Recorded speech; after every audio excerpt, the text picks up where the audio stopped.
ladies, me, I am back. Unfortunately, as you can see from the title, I hate to be the bearer of more sad news, but when you vlog about your life and you share, the things that are going on, these are some of the things that are sometimes going on.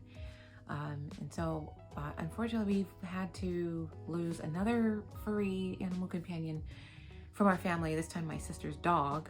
His name's Bandit. And this one wasn't as sudden. We knew that there was something going on. There was this growth on his nose, on his snout, and it turned out to be cancer. And it was pretty, it seemed pretty aggressive in that it grew fast. It was this mass, and his nose has this very big mass on it, and it was really compromising his breathing.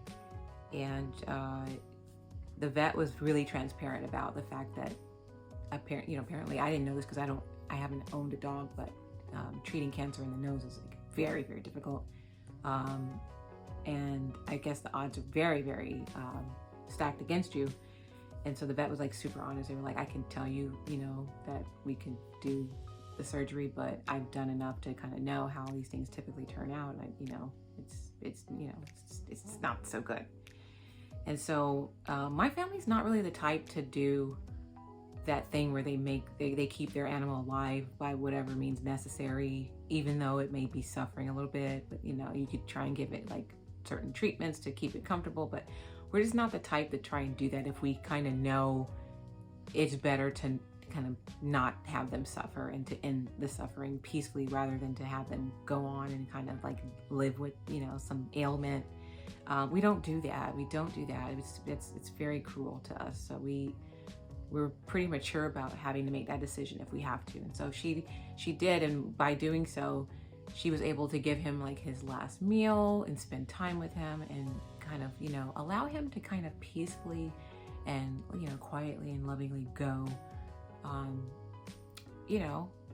in her lap, in a comfortable setting. It could be planned for, so, you can prepare yourself. So it was really nice.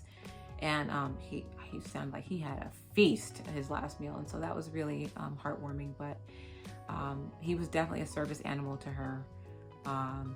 And he was like a super sweet dog, but so protective of her. And it was just, he was needed. He was so necessary, I think. I think he just filled such a big place in her life. So I wanted to do a little collage. I consider YouTube kind of like a virtual time capsule for me and my family. Like if, like when I'm 80, I might be able to look back on this and like, look at my life. And I just think that's really cool, and it's a better way for me to save a memory. I mean, it's much more powerful than a picture, right? Video where you can like see and, you can see yourself talking and reflecting and talk about things decades ago for some of us, who have been on YouTube for a really long time. And so I think it's kind of interesting. And so I consider this to be something for myself, something for the family, kind of like a little virtual placeholder, a virtual time capsule, so to speak. And so that's kind of like how I want to treat, YouTube in a way. I hope this makes my sister smile. And, it's just part of it, we feel this immense sadness for those loved ones that leave us because they made a really positive impact while they were here. If they didn't make that much of an impact, we wouldn't feel very strongly when they left us. And so it just kind of proves that, he was important and he was loved. So this is for him, and I just wanted to kind of put this as a little placeholder here. So sorry to be a little bit more gloomy, but the vlog, which I'll probably get out towards the end of the week maybe, it's just more upbeat, and I just don't think this goes with it. So I'm gonna just do this. So this is for me, this is for Bandit, this is for my sister. So with that being said, I hope you enjoy seeing a little bit about him, and I hope you can see a little bit of his personality as well. So I hope you enjoy that. So here's to Bandit, a very sweet dog who would yoke up on somebody in a heartbeat if he didn't feel like the energy was right. So enjoy, and thanks for just listening to me. So I'll see y'all very soon.